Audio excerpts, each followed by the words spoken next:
Ella no lo sabía, pero este sería su último baile. Mira la cámara, sonríe, parece tranquila. No hay señales de peligro, no hay nada extraño. Es solo otro video en internet, de esos que aparecen, entretienen unos segundos y luego se olvidan.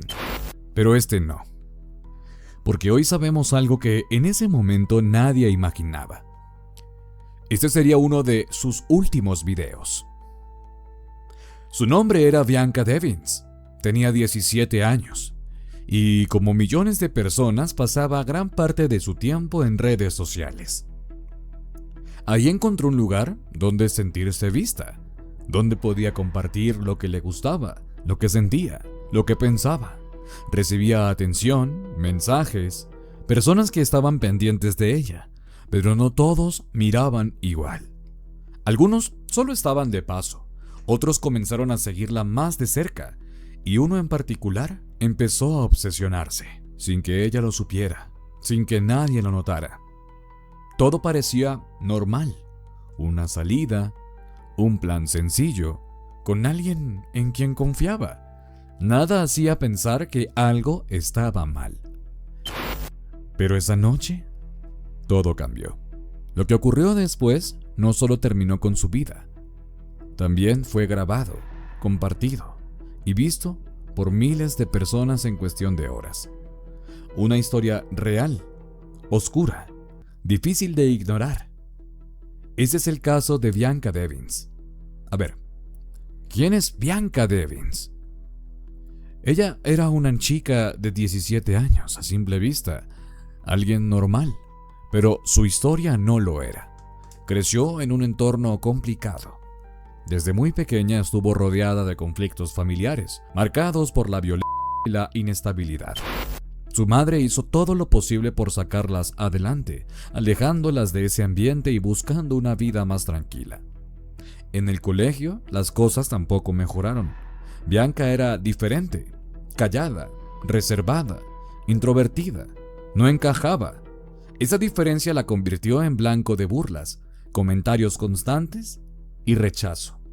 El bullying fue parte de su día a día, afectando profundamente su autoestima y la forma en la que se percibía a sí misma.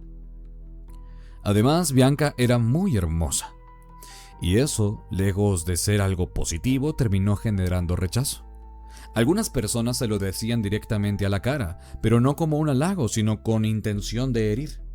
Otras simplemente lo ocultaban, disfrazando la envidia con actitudes frías, comentarios pasivo-agresivos o exclusión. Todo eso fue acumulándose con el tiempo.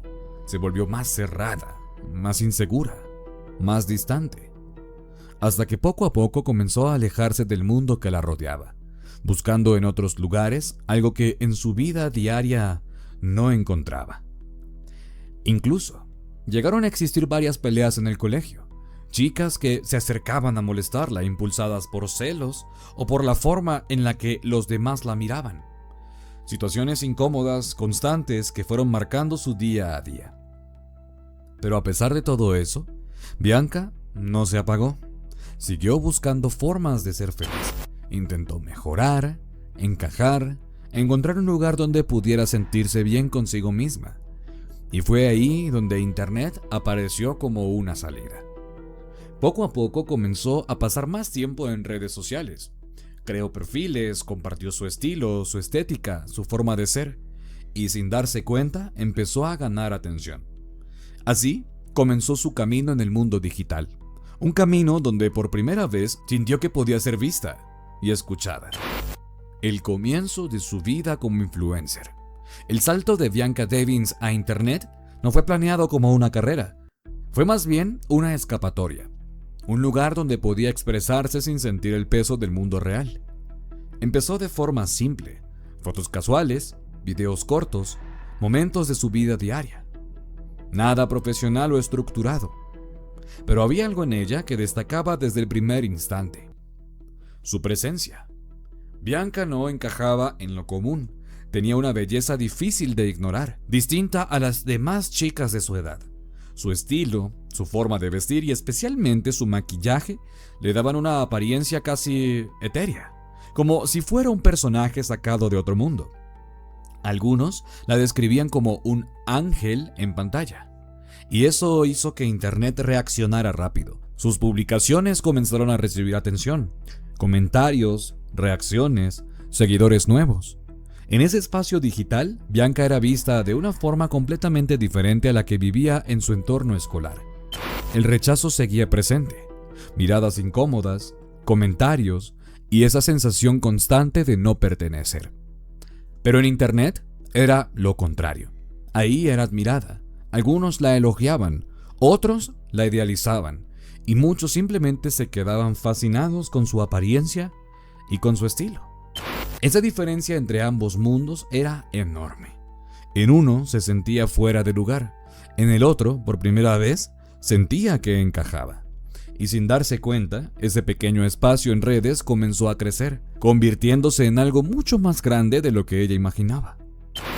Pero para mala suerte de Bianca, aunque este nuevo mundo le abrió puertas, también terminó alejándola de los pocos amigos que tenía antes. O al menos, eso era lo que ella sentía. Sin darse cuenta, se fue distanciando de su vida real. Las conversaciones en persona se hicieron menos, los vínculos más fríos. Su día a día empezó a dividirse en dos mundos, uno fuera de la pantalla, otro dentro de Internet.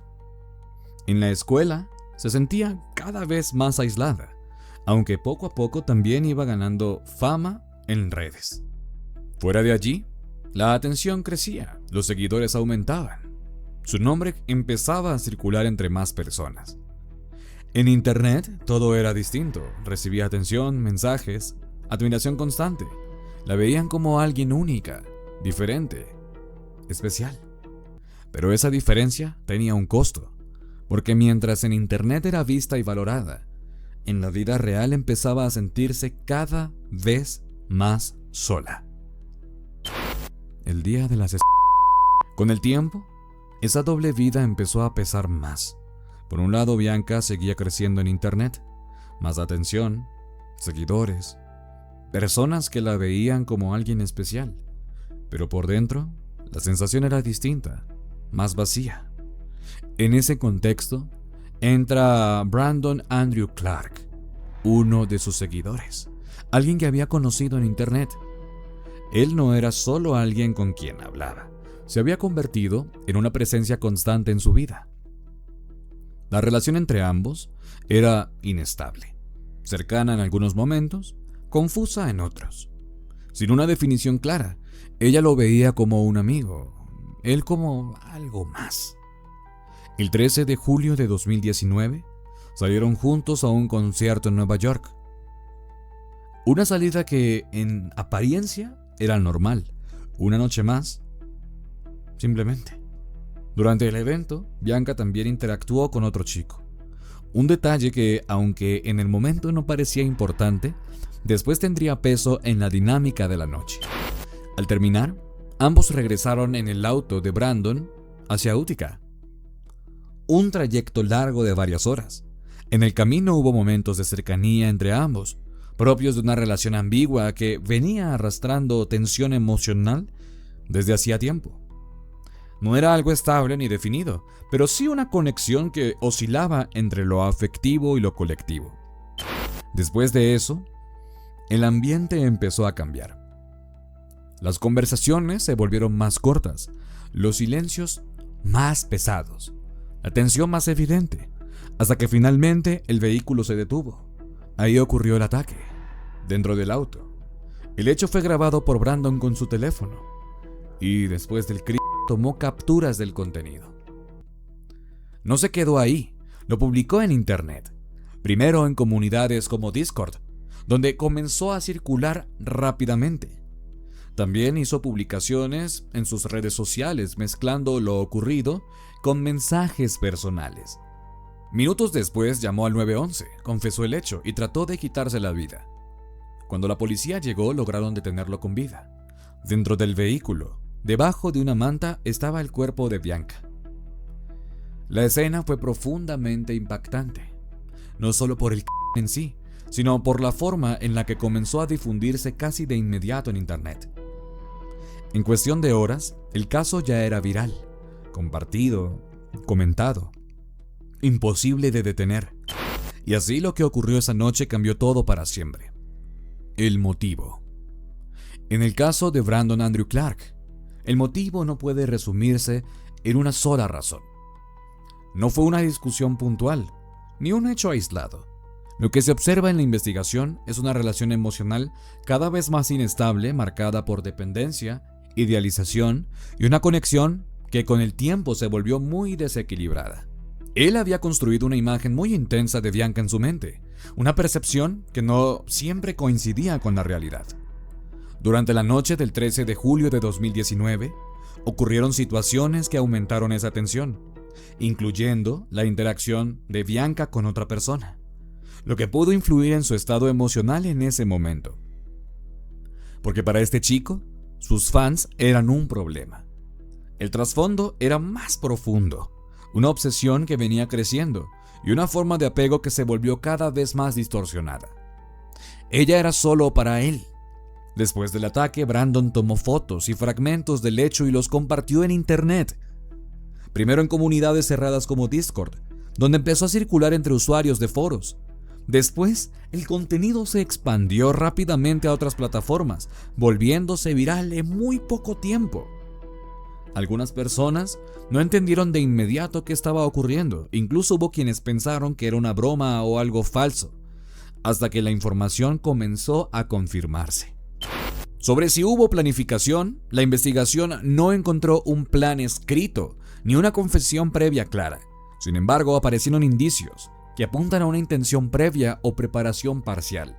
Búsquedas en su teléfono relacionadas con métodos de agresión días antes y su comportamiento posterior. Brandon grabó, fotografió y distribuyó el contenido casi de inmediato, además de publicar mensajes en redes sociales con referencias directas a lo ocurrido. En conjunto, estos elementos fueron interpretados como señales de que no se trató de un acto completamente impulsivo.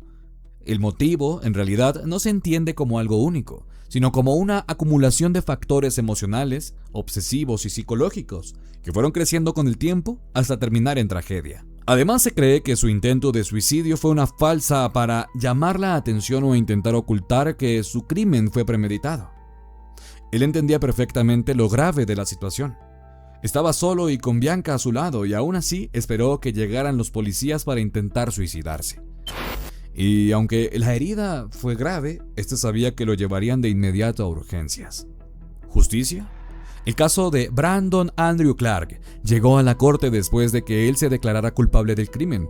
En un inicio aceptó su responsabilidad ante el tribunal, reconoció lo ocurrido y el caso avanzó hacia la sentencia. Meses después, en 2021, el juez dictó la condena: 25 años de prisión. No fue cadena perpetua, ni la pena máxima que muchos esperaban.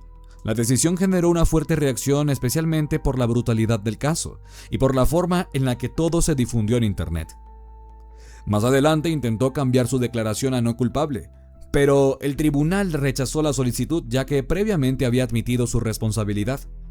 Durante el proceso también se tomó en cuenta su estado mental, su historial y el contexto del caso, aunque nada de eso modificó el resultado final.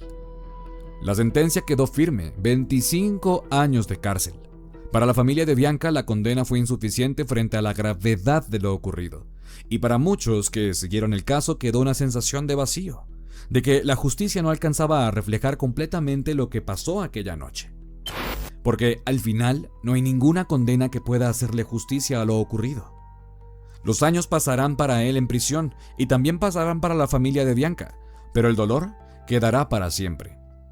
Y con el tiempo solo quedarán los recuerdos y las imágenes de aquella joven que alguna vez fue vista por muchos como una promesa en Internet, cuya historia terminó demasiado pronto.